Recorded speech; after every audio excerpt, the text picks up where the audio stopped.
12월 15일 금요일 하나님께서 우리에게 주신 말씀 잠언 25장 1절에서 13절까지 말씀입니다. 잠언 25장 1절에서 13절까지의 말씀,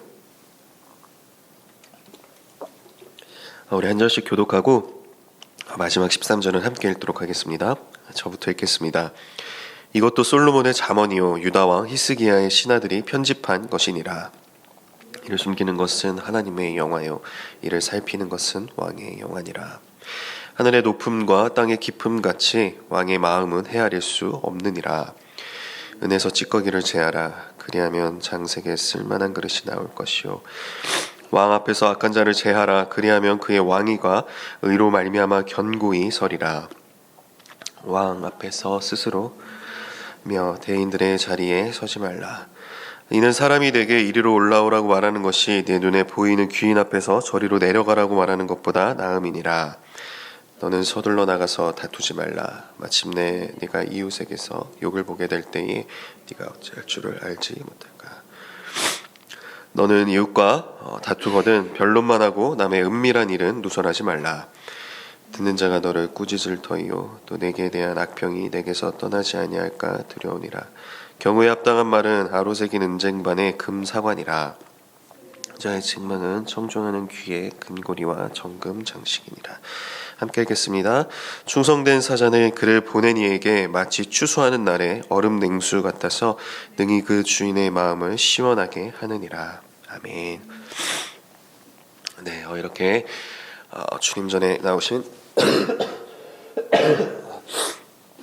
죄송합니다. 이 새벽 주님 전에 나오신 여러분 한 분 한 분에게 또 온라인으로 함께 하시는 모든 분들에게 주님의 은혜와 평강이 가득하기를 주님의 이름으로 축복합니다. 오늘은 충성된 일꾼의 자질, 겸손하고 바른 언어 습관이라는 제목으로 함께 말씀을 나누고자 합니다. 하나님의 자녀이자 또 백성된 우리의 바람은 무엇입니까? 충성된 하나님의 일꾼이 되어서 하나님을 기쁘시게 해드리는 것, 또 하나님 마음에 그 합한 자로서 하나님과 친밀하게 교제하며 하나님과 동행하는 그런 복된 인생을 사는 것, 이것이 바로 우리 그리스도인들의 간절한 바람이겠죠. 그렇다면 과연 우리가 그런 인생을 살려면 어떻게 해야 하는지 오늘 잠언 말씀을 통해서 여러분들과 함께 세 가지 정도만 함께 나눠보고자 합니다. 먼저 1절입니다. 이것도 솔로몬의 잠언이요 유다왕 히스기야의 신하들이 편집한 것이니라. 오늘 본문인 25장부터 29장까지는 이 솔로몬의 또 다른 잠언이라 기록하고 있습니다. 이 히스기야의 신하들이 편집한 것인데요. 이 지혜를 귀하게 여기고 또 이 지혜를 보존하기 위해서 노력한 것으로 보이는 그 히스기야 왕의 그런 또 마음, 이런 것들이 또 1절 말씀에서 느껴집니다. 이를 숨기는 것은 하나님의 영화요 이를 살피는 것은 왕의 영화니라. 아무리 왕이라 할지라도 하나님께서 숨기시는 일은 알 수가 없다라는 것입니다. 이를 숨기는 것이 하나님의 영화다. 이 천하를 호령하고 이 제국을 다스리는 그 왕이라도 이 하나님과 이 존재적인 차이가 있음을 보여줍니다. 아무리 그런 왕이라 할지라도 하나님이 숨기시는 일은 알 수가 없다라는 것이죠. 하늘의 높음과 땅의 깊음 같이 왕의 마음은 헤아릴 수 없느니라. 여기서 헤아림으로 번역된 이 히브리어를 보면 이 탐구하다, 연구하다라는 의미가 있습니다. 이 하늘의 높음과 이 땅의 깊음은 우리가 탐구하며 이렇게 헤아려야 하지만 이 왕이라 할지라도 한낱 피조물인 사람의 마음은 이 헤아림의 대상이 아니다라는 것입니다. 하나님이 창조하신 것들, 그것을 우리가 탐구하고 헤아려야 하는 것, 그것이 우리의 또 나아가야 할 자세라는 것이죠. 그래서 이 충성된 일꾼이 되어서 하나님을 기쁘시게 해드리는 방법, 그 첫 번째는 하나님의 지혜를 구하는 그런 삶을 살아가야 한다라는 것입니다. 이 지극히 높으신 하나님께서는 하나님의 지혜로 우주 만물을 창조하셨습니다. 그래서 우리는 이 창조 세계, 이 하늘의 높음과 이 땅의 깊음을 볼 때마다 하나님께서 얼마나 위대하시고 또 높고 대단하신 분이신지를 알 수가 있다라는 것입니다. 하지만 우리는 유한한 인간이기에 그 하나님의 그 지혜를 모두 헤아릴 수가 없다라는 것이죠. 하나님께서 이 계시해 주셔야 우리는 하나님의 그 지혜를 깨달을 수가 있다라는 것입니다. 그렇다면 이 하나님의 계시가 어디에 있는가? 바로 이 성경에 있는 것이죠. 성경을 읽고 우리가 그 말씀을 깊이 묵상할 때 하나님께서 지혜와 계시의 영으로 우리를 충만하게 하사 하나님이 귀히 쓰시는 그런 충성된 일꾼의 역할을 감당하게 해주신다라는 것입니다. 이렇게 하나님의 지혜를 늘 간구하며 나아가는 저 여러분들이 되면 좋겠습니다. 4절입니다. 은에서 찌꺼기를 제하라. 그리하면 장색에 쓸만한 그릇이 나올 것이요. 이 은에서 찌꺼기를 제하는 작업을 하기 위해서는 이런 뜨거운 용광로나 또 풀무불이 필요합니다. 이 불순물이 다 타버릴 때까지 이 뜨거운 불로 녹여야 한다라는 것이죠. 5절입니다. 왕 앞에서 악한 자를 제하라. 그리하면 그의 왕위가 의로 말미암아 견고히 서리라. 4절에서 말씀했던 것처럼 마치 그 은을 정련하는 것처럼 공의로 통치하며 이 불의를 제거해야 된다라는 것입니다. 그 악한 자를 이렇게 불순물을 제거하듯이 다 이렇게 제거해야 된다라고 권면을 하고 있는 것이죠.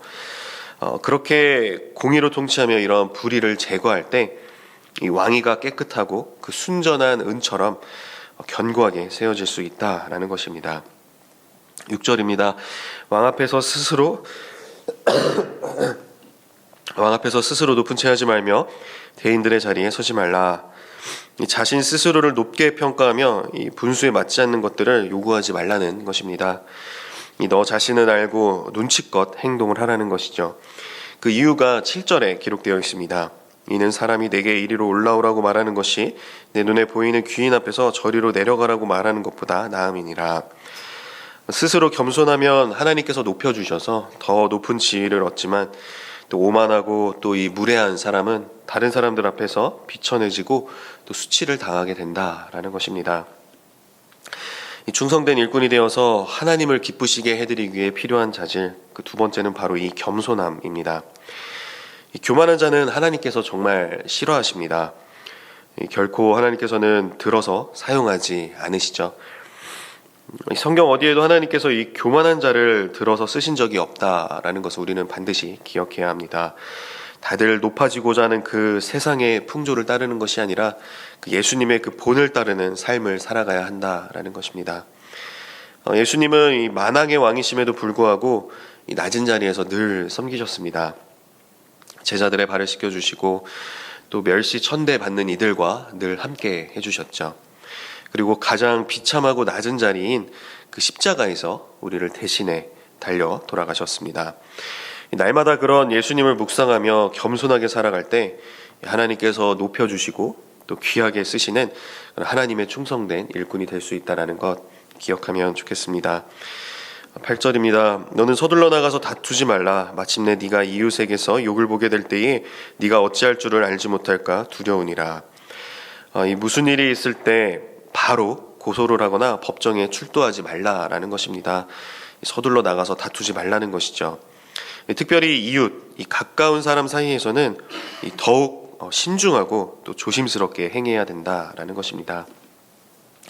너는 이웃과 다투거든 변론만 하고 남의 은밀한 일은 누설하지 말라.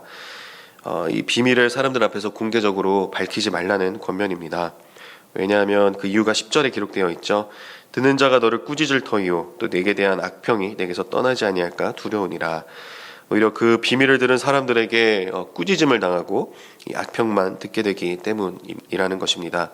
그렇기 때문에 꼭 해야 할 말만 하고 사람들 앞에서 다른 사람의 비밀을 공개해서 수치심을 주지 말라라는 권면이죠. 11절입니다. 경우에 합당한 말은 아로새긴 은쟁반의 금사관이라. 이 아로새긴 은쟁반의 금사과, 아주 정교하게 제작된 근사한 공예품이겠죠. 이 얼마나 아름답게 했습니까? 이렇게 경우에 합당한 말, 이 시의적절한 말은 그만큼 가치가 있고 아름답다라는 것입니다. 이 충성된 일꾼이 되어서 하나님을 기쁘시게 하는 그 삶을 살아가기 위해서 우리가 꼭 기억해야 할 것 세 번째는 바로 이 언어 습관입니다. 섣불리 판단하고 성급하게 말을 내뱉는 것이 아니라 꼭 필요한 말만 하는 그런 언어 습관이 필요하다는 것이죠. 이 다툴 만한 일이 생겼을 때에도 이 마음과 또 생각을 지키고 또 절제력을 잃지 않음으로써 하지 말아야 할 말은 끝까지 하지 않는 그런 자세가 충성된 일꾼에게는 필요하다라는 것입니다. 이 순간적으로 참지 못해서 내뱉는 그 말이 얼마나 또 파괴력이 강합니까? 이 상황과 관계를 돌이킬 수 없는 그런 지경으로 또 몰고 가기도 합니다. 하나님은 결코 이런 사람을 들어서 사용하지 않으시죠. 그 사람의 그런 언어로 인해서 공동체가 파괴되기 때문에 결코 사용하지 않으십니다. 이 사실을 꼭 기억하시고 이 바른 언어 습관으로 또 하나님을 기쁘시게 하는 저와 여러분들이 다 되기를 소망합니다. 12절입니다. 슬기로운 자의 책망은 청종하는 귀에 금고리와 정금 장식이니라. 이 책망을 해주는 슬기로운 멘토가 있는 것은 정말 복이라고 할 수가 있습니다. 감사한 마음으로 책망을 듣고 그 말씀에 또 순종을 해야 되겠죠. 그럴 때 그 조언이 나에게 이런 금고리와 또 이런 정금 장식 같은 귀한 또 기금속이 될 수 있다라는 것입니다. 13절입니다. 충성된 사자는 그를 보낸 이에게 마치 추수하는 날에 얼음 냉수 같아서 능히 그 주인의 마음을 시원하게 하느니라. 우리는 흔히 이 추수를 가을에 해서 시원할 때 추수를 할 거라 생각하는데 이 팔레스타인 지역은 뜨거운 여름에 추수를 한다고 합니다. 이 더운 날씨에 그렇게 추수의 일을 하고 이 마시는 그 얼음 냉수 얼마나 시원하겠습니까? 이 충성된 사자, 충성된 일꾼은 그 주인이나 그 사람을 보낸 이에게 그만큼 이런 청량함과 또 기쁨을 준다라는 것이죠. 저와 여러분 모두가 그렇게 하나님을 시원하게 해드리는 그런 얼음 냉수와 같은 이런 충성된 일꾼, 충성된 사자가 되기를 소망합니다. 하나님의 지혜를 구하며 겸손하시고 또 바른 언어 습관으로 하나님을 높이시는 그런 귀하고 복된 삶이 되시기를 바랍니다. 매일매일 겸손과 그 충성의 본을 보이신 그 예수님을 닮아가시는 한 분 한 분이 다 되시기를 주님의 이름으로 축복합니다. 네, 기도하겠습니다. 하나님 아버지 감사합니다. 오늘 또 이 귀한 잠언 말씀을 통하여서 저희들이 어떻게 살아가야 하는지 또 깨닫고 마음에 새기게 하여 주시니 감사합니다. 하나님의 마음에 합하고 하나님의 기쁨이 되는 또 하나님의 마음을 시원하게 해드리는 그런 얼음 냉수와 같은 그런 충성된 일꾼이 되기를 원합니다. 이 자리에 계신 우리 한 분 한 분 성도님들 또 온라인으로 함께 하시는 모든 성도님들이 그런 귀한 충성된 일꾼으로 세워지게 하여 주시옵소서. 늘 하나님의 지혜를 구하며 겸손하게 하시고 또 바른 언어 습관으로 하나님을 높이는 그런 귀하고 복된 삶을 살아가는 모두가 다 되게 하여 주시옵소서. 그래서 오늘 하루도 저희들 어디서 무엇을 하든 또 누구를 만나든지 간에 하나님의 이름을 높여드리고 하나님께 영광 올려드리는 귀하고 복된 또 오늘 하루의 삶이 될 수 있도록 주여 인도하여 주시옵소서. 예수님의 이름으로 축복하며 기도하옵나이다. 아멘.